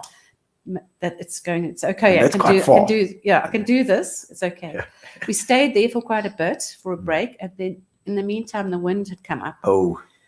And so when we had to go out again, our guide was busy helping another couple. And he said, "No, you guys, we were in one kayak and the boys were in another one. Oh, wow. You go so long, and we'll follow." And he sends us out into the sea. Ew. And now it's very choppy. And the boys too. And the boys too. Hey. And they're over there and we over here. And then these huge swells. And I was convinced we were going to die there. And Shane, poor Wesley, he was, let's say, 16 or 15 and Saturn was 12. And Saturn was absolutely crying and beside him here to try and keep him calm. And they're over there and we over here. And I'm really envisaging how this whole thing is going to capsize. And we're all going to be dobbering around in life jackets. Yes. Anyway, eventually the guy did pitch up and somehow we managed to make our way around it. But that, I break out in a cold sweat. Just thinking about it. Just thinking about it. Oh, my soul. So water and I, Okay, some of your plans for the future, for yourself as well. Yeah, well, we're having our first grandchild in September. Oh, my in word. September. They're breeding already. So next generation, it's a boy. So next generation Excellent. of Gush is on its way. Okay, there we So go. I plan There we to. I'd really like to be involved Yeah. with my grandson, and hopefully there will be more in time to come. I still would like to build out some of the literacy projects that I'm involved at the moment, especially the classroom library project. Yeah. Both, Okay. in sort of Makhanda and surrounds in the Eastern Cape, and then obviously do more stuff with the foundation as well, and Lovely. build that. And Yeah. travel with we your like to husband, travel. says We your like- we husband. like traveling. Yes. You like a like bit of traveling, travel, but yeah, not not flying too much. And also you're gonna have to go on the ground, and you're also not gonna go in a kayak. And no, we're definitely not going by boat. Anyway. No, by But boat. I mean, if you want to travel, you have to get in a plane. You know, Yeah, to yeah, just no, bite you the have bullet to and say, go. take a tablet. Yeah, some more St. traveling. John's wort or something. Yes, exactly. Some calming stuff. Yes. So maybe, the Scandinavian countries or Lovely. cruise there. We've done quite a bit of Europe. Tennis, we're big tennis followers. We've been Okay, to yes. Wimbledon and the French Open, Oh, yeah. Okay. but we'd like to go to the Italian Open in the next Okay. year or two. Italian opera, very, very nice. Yeah. Very good. I love Italy. I love, Tuscany, that area. I'd like to go. Beautiful. If I could go and spend 3 months in an Italian villa and just mosey around and get food from Oh, the local beautiful. village, I'd love to do You'll that. gain at least 10 kilos Absolutely, eating there which I because can ill it's afford to beautiful. do. Oh, Cathy, it's been absolutely fantastic. it's been As the great. rain comes down, Yes, the yes, rain comes appropriate. down on outside here. Looks like Kabeja is getting some more rain, guys. Hopefully it'll be over by the. We always appreciate the rain. As farmers, we never say no to rain. For sure. When For we sure. first moved to the Eastern Cape, I'd say, Yeah. I'd look outside and I'd say, oh, it's threatening to rain. And my mother says, we always said, yeah, we say it's promising to rain. It's promising. We It's don't- promising, not threatening Because I come to from rain. Cape Town, it rains all the time. That's threatening to rain. So in hopefully Cape it'll be Town. over by the weekend and we'll have good weather. This concert will be very exciting. Yes, this concert's going to be amazing, and camping over. And thank you so much for your time and for coming my on. pleasure. Yeah, it's been Fantastic. lovely meeting you. Lovely to Meeting meet the you famous guys. Gino, Fabbri, Oh, we you only know. get to see you on the stage. Well, I'm glad to meet more gushes. Super. Thanks for the opportunity. And It's been Amakhala, great. at least I know who's there when I'm riding past it. Yes, now, that's the way. Yes, I'll come, give her come away. and stop by and bring your wife and For sure. have a little tour around We'll- the project. I would love to. And I know she would Really? love to do that. She would. Definitely. No, she's more than definitely. welcome. We'll come out and thank you guys for joining us. Thank you to Fitch and Leeds, our sponsors, and thank you to Amobia. And we have a competition. We do have a competition that we can do for the last couple of guys on board. Let's see who's going to win our Fitch and Leeds for this week. Let's check it out. We have our competition. There we go. Libby. Libby Ruff is won our case of Fitch and Leeds. Yes. She's smart stone. She does the smart stone stuff. So she will be sending you our the case of Fitch and Leeds. Thank you for joining us. Remember, on Tuesday, we are. This is Tuesday night live now. We are rebroadcasting this. Thank you for joining us to the Tuesday guys and to the Monday guys. And thank you for coming on all this way. Fantastic. Ciao, guys. Relax, sit down. Coming out of PE town. Drink, find a shot. Never mind your liver. Get to Gino's spot. Gino spot! Get to Gino's spot. Gino spot! Have a laugh, have a giggle, and exercise your middle. Have a Gino shot.